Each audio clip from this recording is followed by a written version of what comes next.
Hello.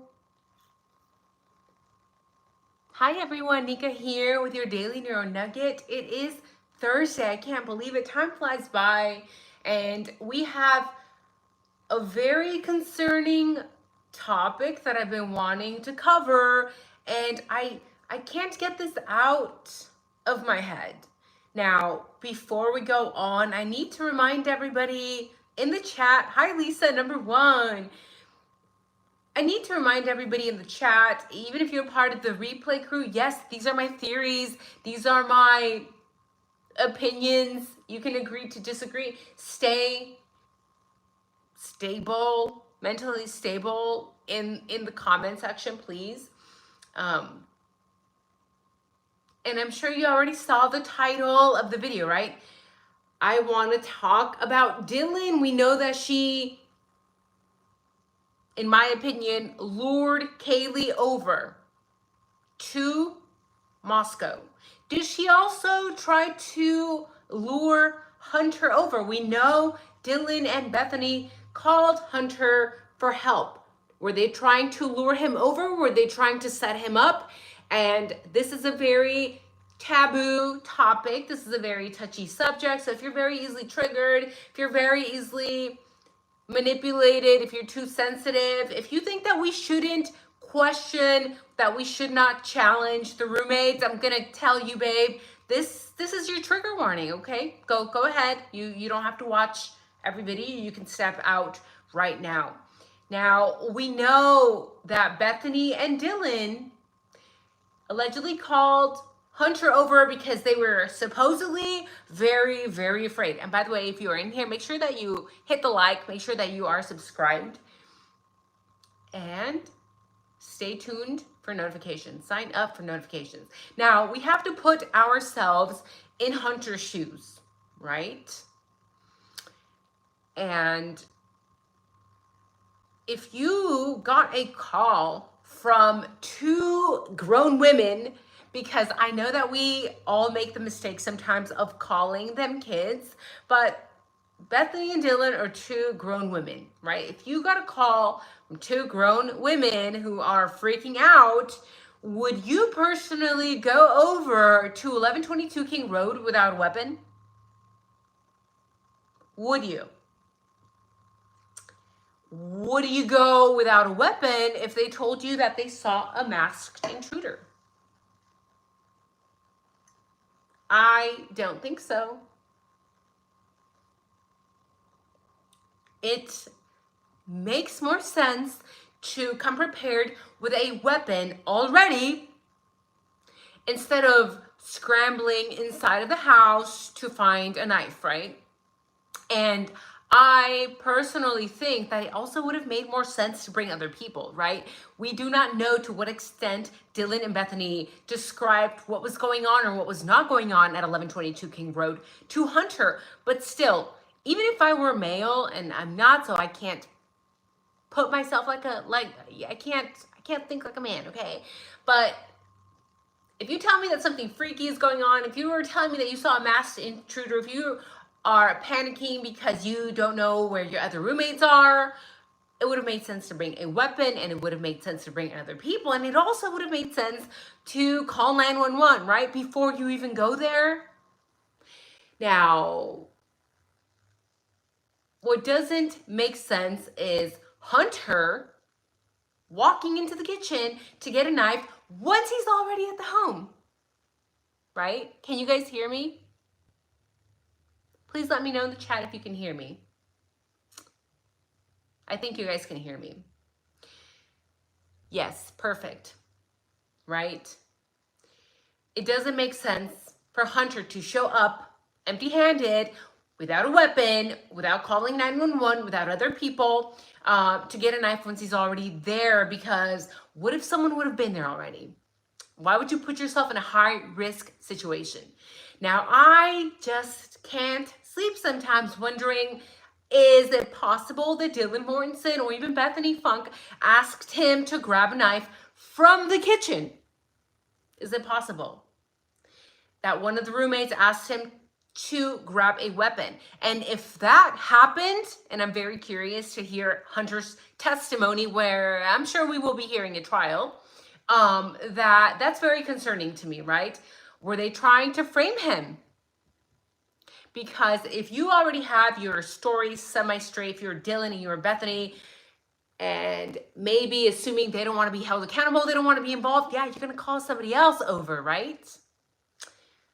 And then you could probably tell them to grab a weapon, which is really, really odd if they did that. So that just raises more questions, because it's not like the assailant would still be there waiting 8 hours later, right? Dylan, right, Bethany? You said you saw this masked intruder in the very early morning hours. It's been 8 hours. Why would you tell Hunter to grab a weapon? What if they were telling him to grab a knife since they possibly knew that others had been stabbed with a knife? I could see them trying to twist the story as if he was the assailant and caught with a knife, right? And again, we know that people are very close-minded, that they won't even tolerate freedom of speech. They don't tolerate us asking questions that challenge the narratives of the roommates. But here we are doing that regardless, because freedom of speech, right? We're not pointing fingers. We are only asking questions. I also think it's very strange, very sus that Dylan and Bethany did not find it the least bit strange that the victims were not up. They were not moving around the house, okay? People have said that the roommates were early risers. We have heard this time and time again. So there's no noise in this loud college house at noon. You weren't concerned about this? Early risers, sure, it was a late party, but people still have to get up, right? You didn't find that strange? You didn't find it strange that no one was up using the bathroom or making breakfast or taking showers or even throwing up? And also, let's just acknowledge the fact that drunk people, or people have put maybe even illegal substances in their body. Okay, they have to use the bathroom. They may need to vomit. They may need to urinate. They may need to drink water. They may need to leave the room. But Bethany and Dylan allegedly never did. That is very, very strange, because when we have heard Dylan's testimony, she had been basically binge drinking since the early morning hours. Did she not say that she started her morning with mimosas? And you never use the bathroom for 8 hours. Now, I am even more shocked that Bethany and Dylan decided to stay in Bethany's room with the smell of urine, feces, copper, iron, the smell of death, the smell of decomposition throughout the entire house, right? Through the air vents, the smell, the stench would have been horrendous. Remember, this was a cold morning in Moscow, Idaho at 1122 King Road. So the heat must have been on constantly. And then they had the door wide open. They weren't cold. You didn't smell anything. Also, the roommates were allegedly checking Snap locations. So would they not see that everybody was at the house? They should have known that, right? I'm very curious to see and hear Hunter's testimony when the trial begins. But what is not making sense, on top of all of what we just covered, is that I want to know why in all of those 8 hours, why did the roommates suddenly become scared? You saw an assailant 8 hours ago. Dylan allegedly made eye contact with him multiple times, saw him so closely that she was able to detail build, gender, height, bushy brows 8 hours ago. And then you're going to go to Bethany's room and you're going to lollygag on social media. You're going to go on Yik Yak, TikTok, Snapchat, Indeed. And then 8 hours later by noon, you're magically panicked all over again and you decide to call Hunter, like almost as if the crime had just happened. Is it possible that Dylan and Bethany were trying to frame Hunter, or were trying to get their stories straight and they needed somebody to discover the roommates?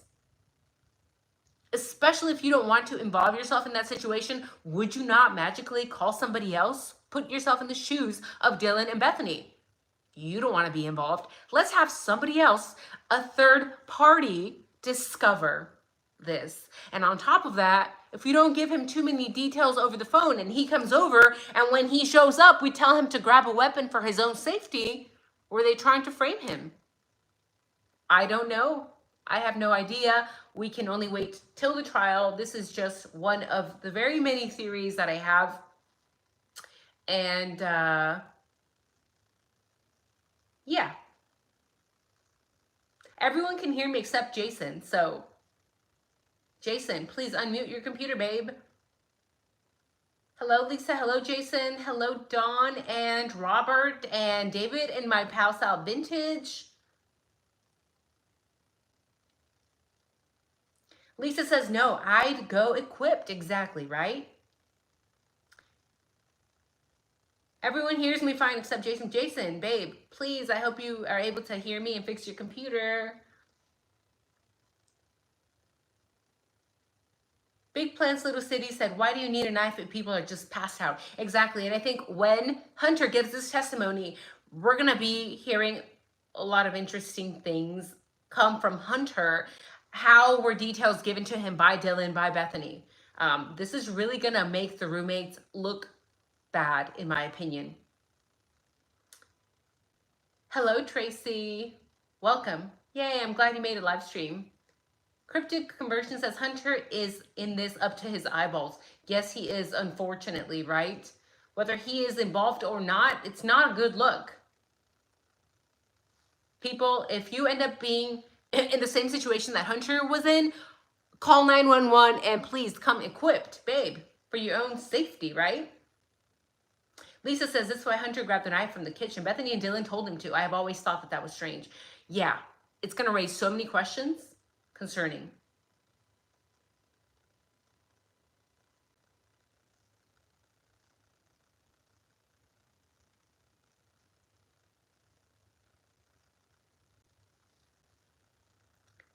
So that's all I have for today's video. I'm going to do a separate one. This one's going to be short and sweet, and I want to keep the two videos separate. So please make sure to join me in the next live.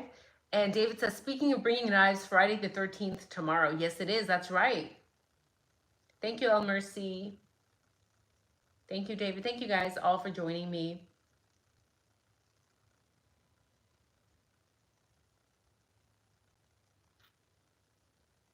See you guys soon.